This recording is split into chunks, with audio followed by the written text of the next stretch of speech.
All right, at this time, we'll call to order the City of Kenai Planning and Zoning Commission meeting for June 28th, 2023. Will you stand for the Pledge of Allegiance? I pledge allegiance to the flag of the United States of America and to the republic for which it stands, one nation, under God, indivisible, with liberty and justice for all. Item A2, roll call, please. Chair Twait, Here.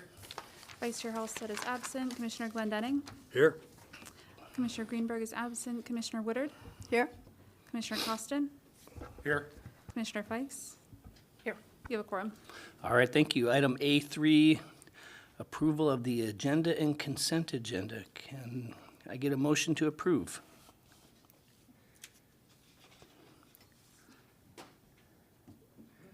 I Commissioner move Woodard. to approve the agenda and the consent agenda. All right, do we have a second? Second. All right, could the clerk please read the consent agenda into the record? Thank you, Chair Twait. On your consent agenda, you have approval of minutes, regular meeting of June 14th, 2023, and new business action approval requesting an excused absence for the June 20th, 2023 regular meeting from Commissioner Halstead, and that is your consent agenda. All right, is there anybody from the public that would like to speak to any items from the consent agenda read by the clerk? Seeing none, is there any objection to the approval of the consent agenda in the agenda? Seeing none, they are approved. Item C, scheduled public comment, we have none. Item D, unscheduled public comment. Anyone wishing to come forward and speak to an item not on tonight's agenda? Nobody online? Oh, all right. All right, item E, consideration of plats. We have E1 tonight, Resolution PZ 2023-11, recommending approval for a preliminary plat, Barronwood Subdivision 2023 replat to consolidate lots 1 and 2 of Barronwood Subdivision into one lot. Can I get a motion, please?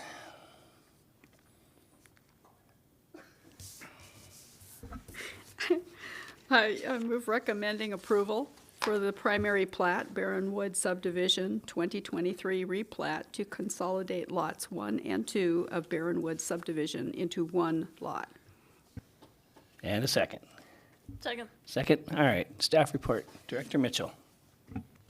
Thank you, Chair Twait and Commissioners. I'm just going to wait for a second to pull up the presentation slide here.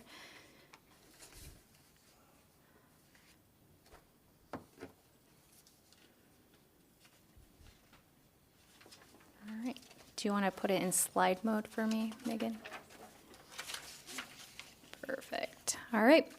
As noted, the resolution in PZ 2023-11 is a preliminary plat to consolidate two lots. This particular parcel, or the two parcels, is located at 1088 and 1120 Bridge Access Road.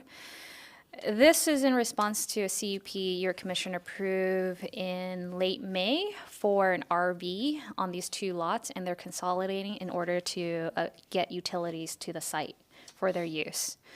So this preliminary plat would consolidate those two lots outlined in red. The current use is not vacant because there is a coffee shop out there right now if you go out there, so my apologies. It is zoned heavy industrial. Land use designation is industrial. The combined lot now would be approximately 1.94 acres. Surrounding use, to the north is your Bridge Access Road. To the south is the automotive repair and transport. And to the west, while it's vacant, it will be the future restaurant brewery and the RV park to the west as well. And then to the east is Bridge Access Road. So this is probably your most basic preliminary plat. It's just consolidating these two lots. They meet the minimum lot requirements. They meet the lot width. Therefore, this is your staff finds that it meets the subdivision regulations as well as the development regulations. This is the plat itself that's in your packet. If you zoom in, you can see a little bit more. They've carried over all the utility lines in the previous plat and it's carried it over. Everything that's required by the subdivision regulation requires the street name to be correct, access to be existent. So Childs Avenue is not a city maintained road, but it is there. And as part of the CUP that was previously approved, it is determined by city staff, public works director. If it needs to be improved for the shared uses, then that would be a requirement and a joint effort to improve that. As such, the proposed preliminary plat meets the general standards of the Municipal Code, Chapter 14.10, the subdivision regulations, and Chapter 14.24, the development requirement tables, which are your standard minimum lot size, minimum width. So staff is recommending your commission adopt the resolution PZ 2023-11, recommending approval to the borough to approve this lot preliminary plat. With the listed conditions, which the first being revising the scale to engineer standards. It was an unusual scale that they had on there, and it's best practice to use engineering scale, which is usually the nearest tenth to a foot, as well as I wanted them to verify that 10-foot utility easement is corresponding to the correct document. Unfortunately, that document is dated further back, and I can't obtain it from the state records. So those are the only two conditions that staff has pointed out. And that concludes staff's presentation, and happy to answer any questions. All right, thank you. We can open this up for public testimony. Anyone wishing to testify to, gotta do this again, PZ 2023-11. Seeing none, we'll close public hearing and bring it back to the commission for discussion. Any discussion? Commissioner Glendenning? Thank you. Thank you, Chairman Twait.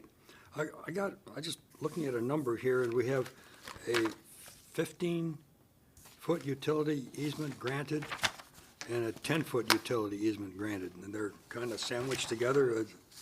Are they for separate purposes, or, and then 25 is kind of an odd number unless they expected 25 on the other side for the old style 50-foot easement? It's just an arcane question, but maybe you might know. Director Mitchell? Thank you, Chair Twite and Commissioner Glendenning, for your question. Yes, typically you don't have overlapping utility easements, but sometimes in the past, HGA will have their own utility easement agreement, and then the city might have their own, which they overlap. And so that's why you'll see two different outline required. As noted and pointed out, that 15-foot, you can kind of see in your packet, it says Kenai Recording District Book 22, page 279. That's a really old document that I couldn't find. So that can kind of tell you that this utility easement at the time, way before this plat existed, because if it was today, we'll probably just consolidate into one utility easement to simplify it. So unless we vacate it, that's be the only way to only see one utility line easement on the plat. Yeah, there's been an activity in there for over 100 years, and this probably predated statehood. And I see on the other a big parcel, they have what, USS 678, and that's a very old number. That's 100 years old. You might have to go to BLM to get the record. I don't know. You probably found it, but yeah, this is it's not tough. It's just interesting. Thanks. Any other comments? All right, seeing none, please call the roll. Commissioner Feiss? Yes. Commissioner Woodard? Yes. Commissioner Glendenning? Yes. Commissioner Costin? Yes. Chair Twait? Yes. Motion passes. All right, moving on to item F, public hearings. We have F1, recommending to the Kenai City Council enact ordinance number 3363-2023, amending Kenai Municipal Code sections 14.20.330, standards for commercial marijuana establishments, and 14.22.010, land use table, to establish minimum standard for public notifications for commercial marijuana establishments and prohibit limited marijuana cultivation facilities in residential zoning districts. Can I get a motion on the floor, please? You don't have to reread all that. Just somebody just want to say they want to move to approve it. I move to approve the Kenai City Council Ordinance Number 3363-2023. All right, second? Second. All right, staff report. Director Mitchell. Thank you, Chair Twait and commissioners and members of the public. As stated, This is an ordinance to amend the code section and land use table related to commercial marijuana establishment. Just to summarize it quickly, is ultimately, under the current regulations, marijuana cultivation limited, which is a cultivation 500 square feet or less, is currently allowed in certain residential zone as well as the commercial and industrial zone. This amendment would exclude limited marijuana cultivation in the residential zone.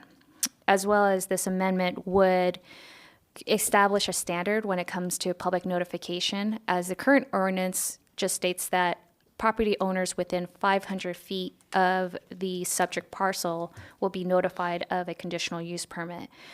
The amendment would put a threshold of a minimum of 30 property owners will be notified. So if that 500 feet buffer only includes 10, staff will further increase that radius of buffer until we hit a minimum of 30 property owners to be notified. That ultimately summarizes the proposed amendment, but we do have the sponsor here as well, Councilmember Dothett, who is co-sponsoring it with Vice Mayor Baisden. I just want to point out that staff did meet all the requirements when it comes to text amendments in terms of notification, that we're not required to send out any notices to the property owner since this is a city-wide amendment, but we just have to post it in 3 public places as well as put the notice in a newspaper, and that has been accomplished with this amendment. That concludes staff's presentation. Happy to answer any questions. All right, at this time, we will open it up for public testimony. Anyone wishing to come forward and speak to this action item? Nope, nobody online. All right, we'll close the public hearing, bring it back to the commission. Commissioner Glendenning. Can we get Mr. Dothett to talk to us? I promise that I won't. 30,000 foot level? Yeah, I won't be intimidated or bullied or unduly influenced by anything he may say. I am an adult with an independent mind and can make up my own resolve, but I would like to hear his viewpoint. Thank you. Okay, I got to go up front. I was instructed. Absolutely, very good.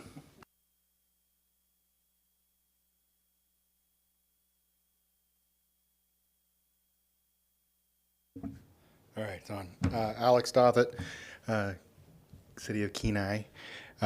This ordinance was proposed by Councilmember Baisden and I due to some issues that have arisen and constituents have come to us with some of the latest marijuana cultivation that came in that was close to residential areas but had somewhat buffers of land where not a lot of people were notified, and after the fact some of the local residents were caught off guard and would have liked to have known. So that's where the notification of being able to spread the notification out to allow more residences, because just because it's a property, it might not have a full-time year-round resident on it or something like that, and it might meet the threshold. This just gets it out there.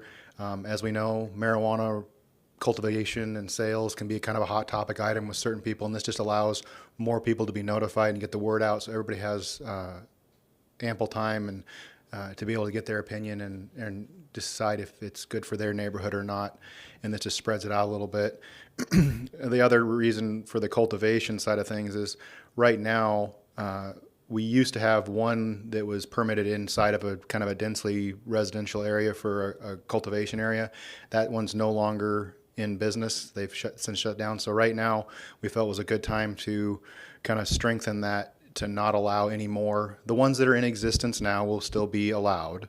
Then those are mostly along the main thoroughfares, but this just stops it from being able to be allowed in densely populated residential areas where it didn't feel like it really fit in, and we had some concerns from people about that. So this just stops that. There's other communities in the area, adjoining cities to us, that have done similar things. And you know, as it goes along, we're just growing and kind of changing with the time with the marijuana cultivation. And that's kind of how these came about. Just getting people's opinions, trying to get the more word out when these do come out, and then trying to eliminate some of the conflicts if we can. Thank you very much.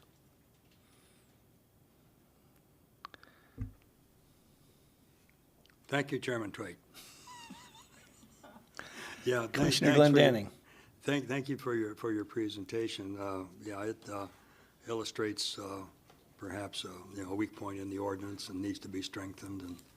And I'll wait for my time to testify without saying that I support this. And just thank you for your effort on this. And as we get into it a little bit, maybe our P&Z director can recreate, illustrate the question that we had, or one of them anyway. But thank you for coming out, and yeah, it's a good idea. I'm glad to be here. All right. I'll switch hats now. Yeah, there you go. All right. It's on the floor for discussion. So Commissioner Glendenning. Yeah, thank you, Chairman Twait. With your permission, I would ask the P&Z director to perhaps characterize the question that we had regarding setback protection for state licensed child care business. Very good. Director Mitchell.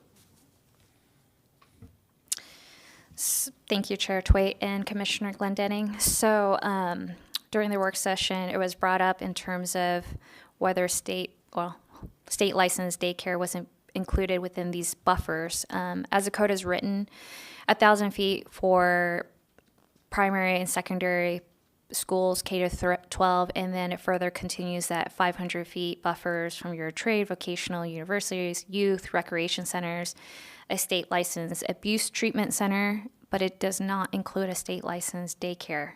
So just to be clear, if someone wanted to establish a marijuana cultivation facility or establishment within the city of Kenai, and it's within, distance 500 or 1,000 feet of a state licensed daycare, that would not prohibit it from moving forward with the CUP, unless your commission finds other reasons to deny it according to the standards of a CUP requirement.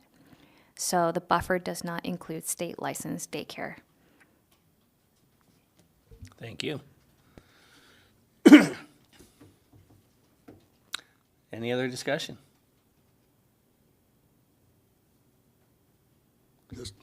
Commissioner Glendenning. So this is just a comment you were going to carry forward, and the maker of the resolution has heard, and he can do what he wants with it. And thank you for listening to us and articulating it in just a fine way of our concern.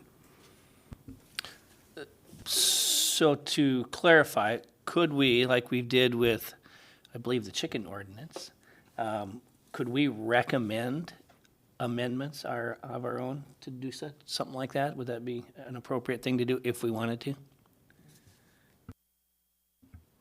Thank you, Chair Twait. So this, as it was presented, introduced to council, was strictly in terms of the land use table. So if your commission believes that you disagree, maybe eliminating half of the residential zone, or, you support, those would be the appropriate amendments that has to be similar to what's being proposed. If you wanted to change or modify the standards for public notification, any changes outside of those two focuses would have to be a different amendment, unless the council sponsors wanted to go back and include those changes that your commission is discussing today. Okay, so licensed daycare is not a discussion we would want to make an amendment to include. You can recommend it, but it's not probably going to happen. It'll probably happen on a separate occasion. I will put that on staff's record of many housekeeping things to move forward with. It is my goal for the city to at least do one housekeeping a year of things like this that your commission brings up during meetings, because I don't want to lose sight of it.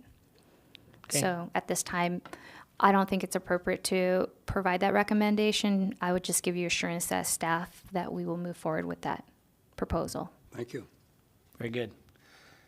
Any other discussion? All right, please call the roll. Commissioner Fikes? Yes. Commissioner Costin? Yes. Commissioner Woodard? Yes. Chair Twait? Yes. Commissioner Glendenning? Yes. Motion passes. All right.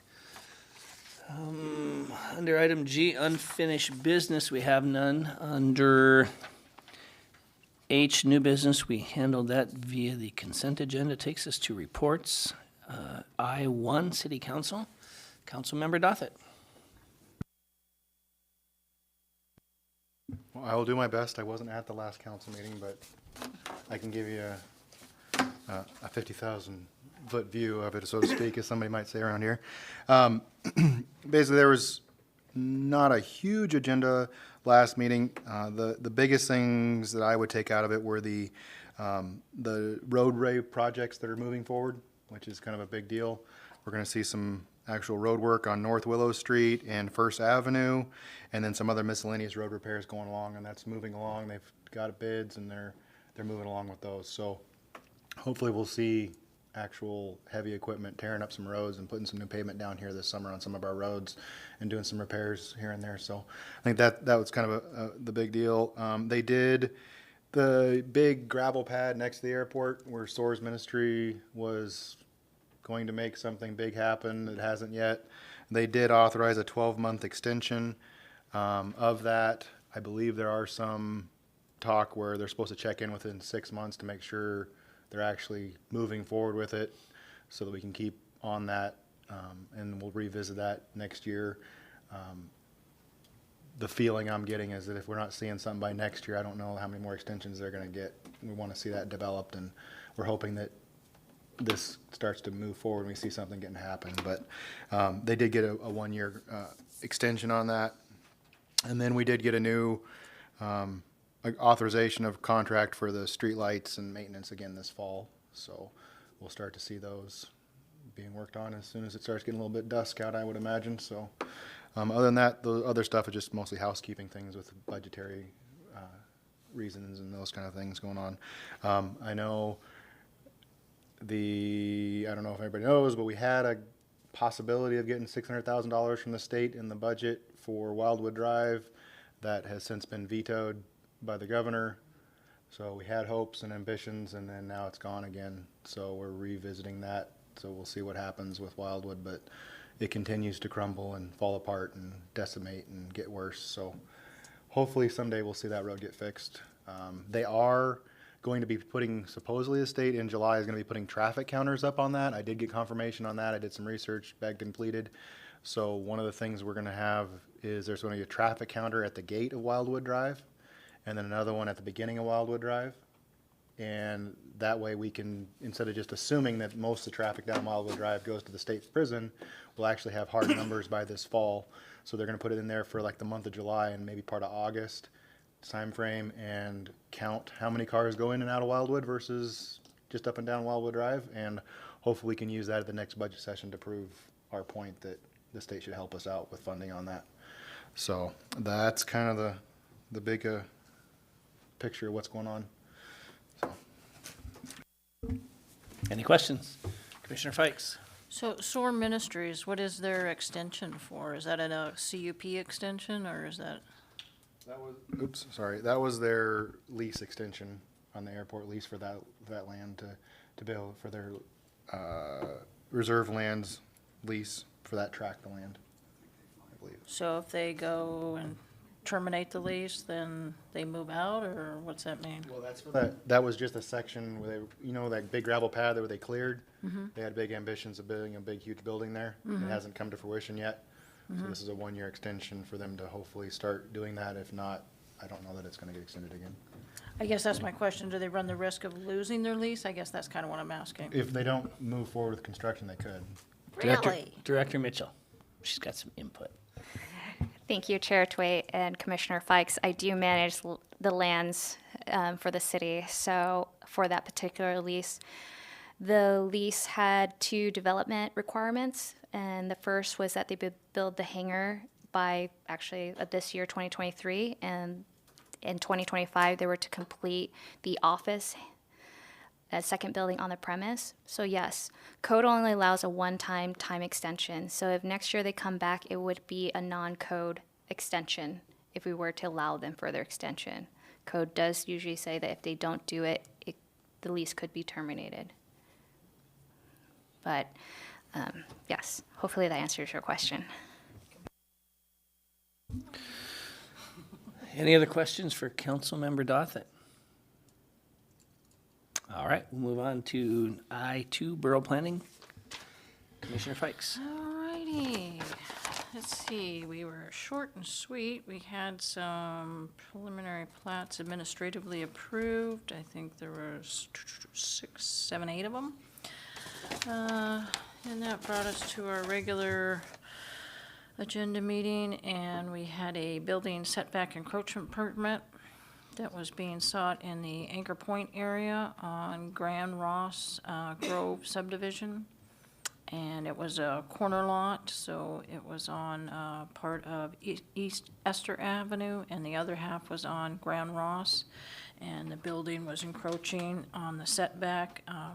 There was no real impact on other property owners or any of the utilities, so that one was kind of discussed through and passed.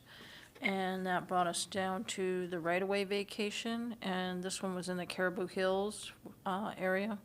The cabin hoppers have a large lot out there that they utilize for their lodge and their parking area. And apparently on the plat, there was a through traffic area on Steek Avenue, I think it was. And so what they were looking to do was to eliminate that lot line and make it all one so that they don't have any oncoming or exiting traffic right through the middle of their two properties. So that one kind of made a lot of sense. And again, they own both pieces, so there was no contention or issue with that. So that one was ultimately approved. And then that brought us down to a conditional use permit. And this one was in the Soldotna area on Keystone Drive. And they were looking to put up a chain link fence in the 50-foot habitat area. And they were newly acquired area or property. And so they were looking to have some privacy and some containment with their animals and their family members. And so we had a presentation from the River Center, and they ultimately approved the permit, and we had some discussion, and we made some amendments to it. So what it looked like is it was going to go within 10 feet of the riverbank, and then what the goal was to assist the wildlife and passage, so moose and bear and whatnot. And so they agreed to have a hinge, and that hinge would allow the gate to be open down towards the riverbank area. So they were going to fence, if you imagine your left side, your right side, all the way towards the river, and then that last 10-foot section of the chain link fence was going to be hinged. And so then the amendment was agreed that they would allow that hinge to be wide open for passage of wildlife left or right. And they would do that in conjunction with the seasonal movement of the docks, I guess, was usually typically like April 15th through October 15th. To accommodate ice and stuff, and so they kind of made this to coincide with that. So that was the only issue with that permit, and so that one was approved. And then we had some director comments. There was some discussion on the Zip Mart property out in Sterling. They were happy to report that it has been carted away and taken to the landfill, and it is no longer an eyesore or a hazard, safety hazard. So it was kind of discussed that it was accomplished in such an expedient way with all people involved. So that was kind of a unique thing for the borough. They were no longer the real property owner. It went into disarray. It's been foreclosed on, and so it had soil contamination, and we weren't taking possession of it as a borough. We were just literally condemning it, and so that ordinance was allowing us to do that, to remove it. So that was kind of why it was kind of discussed. It was unique that it was able to accomplish that ordinance in a quick and expeditious fashion so that we could accomplish the safety. So moving forward, we kind of set a precedence for the borough that should we have properties where we have issues like that, that we don't have to necessarily take full possession of the property and all the burdens that come along with it, but maybe we can address the safety issues. So I thought that was kind of a nice way to look at that. And then we had a little bit of discussion on the transition that the Assembly put forward, where they made the final approval to go from 14 members down to 9. And so the borough mayor made some interview calls, and Blair Martin agreed to step down after 20 years of service. So that was a lot of experience and knowledge that went with him, and he passed the gavel to Mr. Brantley, who's the current chair, so that was kind of nice to see that exchange. And then Pam Gillum, who represents District 1, she is going to be stepping down as well as Michael Horton, District 4 out of Soldotna. He's going to step down. And then David Stutzer out of Homer. And so, yeah, we're down to a short and sweet. We still have hybrid meetings, so we can still do call-ins and Zoom styles and attendance, but as a general rule, there was about 6 of us. Now there could only actually be in chambers maybe 2 or 3. So, yeah, I have my own opinion on that, but yeah, when you have a lot of things before you, it's nice to have the experience that some of those members brought to the table, even for discussion or whatever, but it is what it is. So that is how we ended the evening with a little pizza party for Mr. Blair Martin. He's off into the retirement. But he did say he would zoom in and let us have some knowledge if we had questions or whatever. So that was awful nice. I'm kind of like Mr. Max Best, you know. He's not totally off into the sunset. He's just a hand or phone call away. That's all we had. Thank you. Any questions for Commissioner Fikes? Commissioner Glendenning? Yeah, well, just thanks for keeping us updated on the borough doings. Sometimes they take a life of their own, and we have to sometimes say, hey, what about Kenai? What about whatever? And thank you for doing that. That reminds me, I do forget, the flood was brought up. So there still is active flooding on K Beach. There still is active homes, about a dozen of them that are actively getting inundated with water. There is no declaration that has been produced as far as the borough level or the state level. There's still active hoses, it's my understanding, that are discharging water into the ditches and stuff. So the borough is still keeping a close eye on it and still keeping in touch with the homeowners and just kind of keeping a monitor and a follow-up on it right now. But there still is an impact to about 20 of them. And I bring that up because we're still coming up on the lovely folks at the FEMA organization that are doing a town hall. So keep your eye on the radar of the schedule at the borough website to get some more information. But FEMA's in town and looking to update their flood records and see if your home is one of those lucky homes. Anything else? Nope. All right. Move on to item I3, Administration Director Mitchell. Thank you, Chair Twait. A few things. I passed along the dais a memo to you in regards to my commitment to give you an update on the 2022 CUP annual report.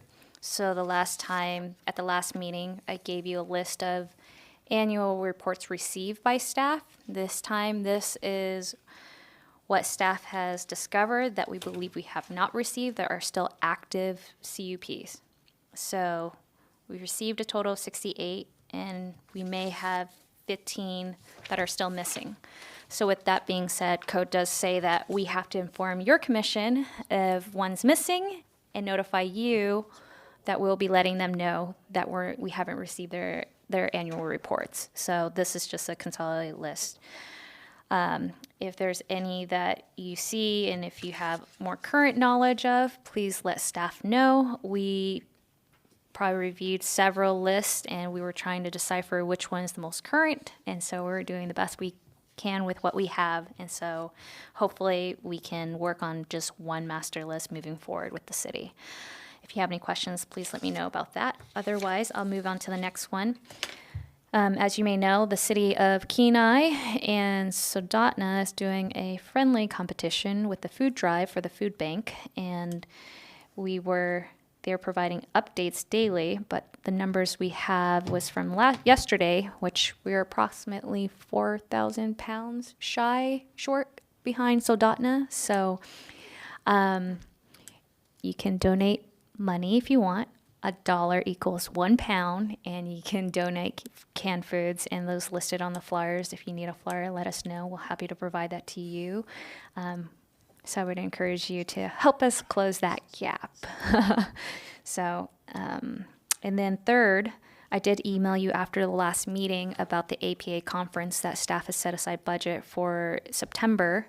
I would need to know whether you're interested in going, and travel will be provided. We will coordinate that, as well as hotel and lodging. So I would need to know by next Friday at the latest. Otherwise, we're paying a higher fee for the regular registration. I prefer to not do that, unless you're unclear of maybe you have something that you might come up and you can't go, then I would feel more comfortable signing you up during normal registration and not an early bird to save the city money. So please let me know by next Friday. Today I went to a luncheon, a joint Soldotna Kenai Chamber luncheon that was on the discussion of the tribe's plan of a transportation plan of a fixed route that would be open to the public. And so they're starting that process with their consultant.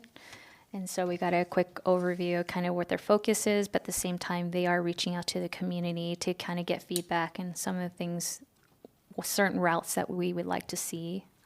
They will try to best accommodate it, but probably do things in phases.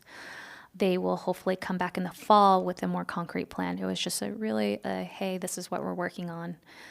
So that's really, I think, exciting. I haven't been here long enough, but I can see the need of public transportation here. And then lastly, I went to the open house for the FEMA map update last week at the River Center, representing City of Kenai. No one wanted to talk to me, and that's okay.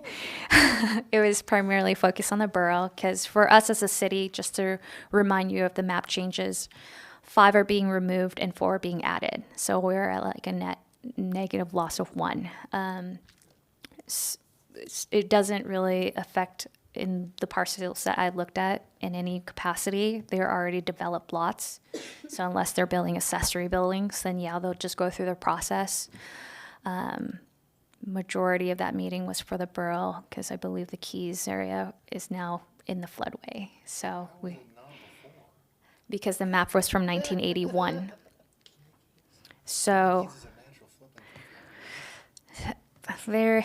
so there are a lot of, so yes, with this new update, I don't think it affects City of Kenai residents more so or less. It's definitely folks in the borough, but happy to answer any questions that your commission may have for me. All right, any questions?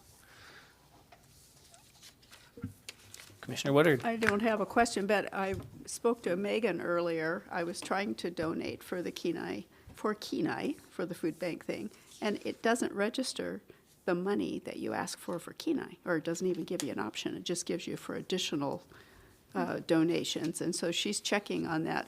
So if you've tried and it hasn't worked, she's going to find out why it's not letting us do that. Well, that's why we're behind then. Those Dominion voting machines again. Commissioner Glendenning.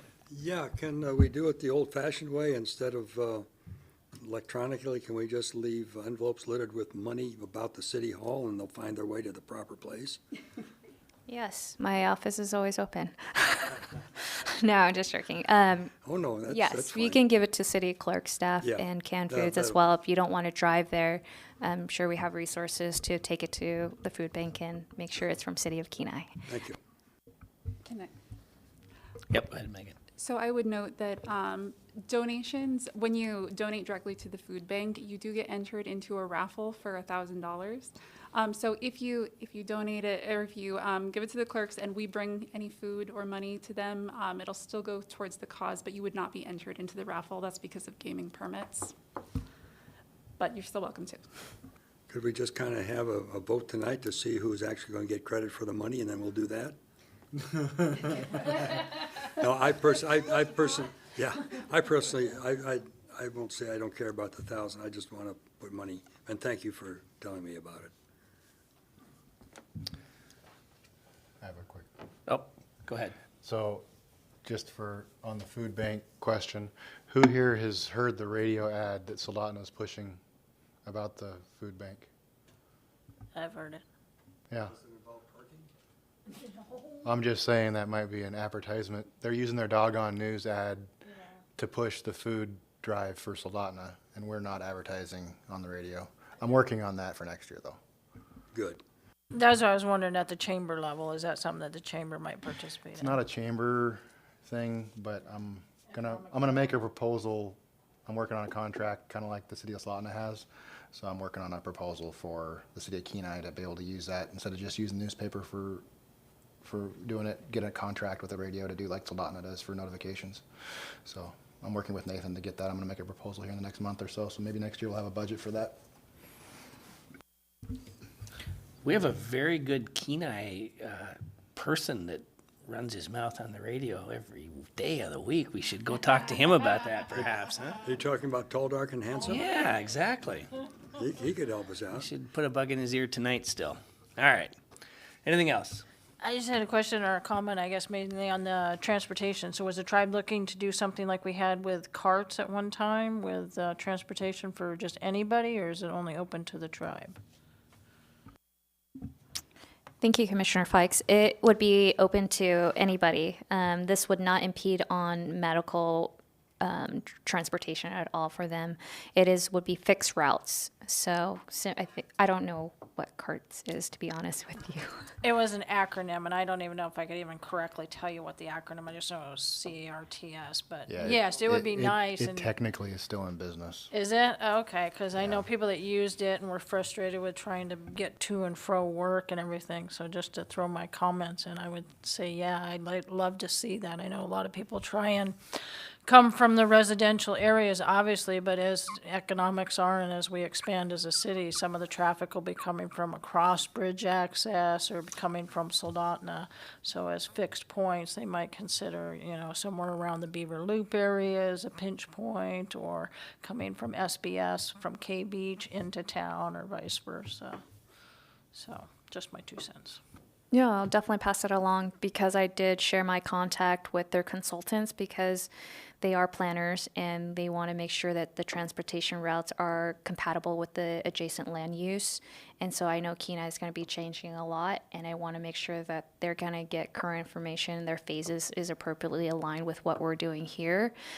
Some of the things that were shared was, they wanted a route down KB because there's a lot of medical sources in the homeless shelter, the food bank, and I don't think that was probably considered, but they're all ears for public comments. And, what does it look like to have a shelter, a sitting shelters, or a parking lot near a certain route if people don't want to drive the distance. So any comment that you have, I'm happy to pass along. So CARTS is still in business. They are a discounted ride share program. They have drivers and buses. They're a little bit of a discombobulated, to say the best, type of a program, but it might be, if Kenites is before they reinvent the wheel, they might want to talk to CARTS, and maybe they could possibly partner with them or take it over and maybe manage it better. I know there's room for definite improvement with that program. They would know where the needs are for sure, because they've been in business for years doing that same. They try to do that same kind of thing they have buses and drivers, and they give discounted cab vouchers and stuff like that. So CARTS would definitely be somebody they should probably try to sit down and roundtable with.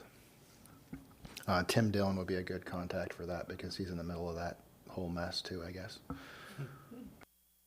Happy to pass that along, and I believe I heard the acronym be brought up as one of partnerships that the consultant brought up. So I think they're aware, and they're going to use their resources and their experience throughout Alaska to see what they can do best suited for the peninsula. All right. Anything else? We will move on then to additional public comments. Anybody from the public? No? All right. The next meeting is July 12th, Gwen's husband's birthday. So he's going to come along to the meeting. Oh, sure. All right. Anyone not planning on being here for that meeting? Look pretty good. All right. Commissioners' comments and questions. Commissioner Glendenning. Thank you, Chairman Twait. I think we had a lively discussion and good information exchanged, and we were able to get our views very, very nicely placed with the city council, and I wasn't, again, intimidated or bullied or discomforted by anything that a councilman said to me, and I felt we had an honest exchange of ideas, and I'm sorry you had to step over there. It's just as easy to talk down the thing to you, but maybe I'm partially at fault for that, but you can see the video at some point in time. Thank you. Commissioner Woodard. I'm good. Commissioner Costin. Oh, I have nothing. Thank you. It's hard to follow up on that. Commissioner Fikes. I may be absent or doing Zoom. I'm on vacation that week on July 12th, so I'm not sure yet. All right, and so we have no, Beep, beep. oh, go ahead. There's a 30% chance that I might not make the meeting on the, what is it, on the 12th.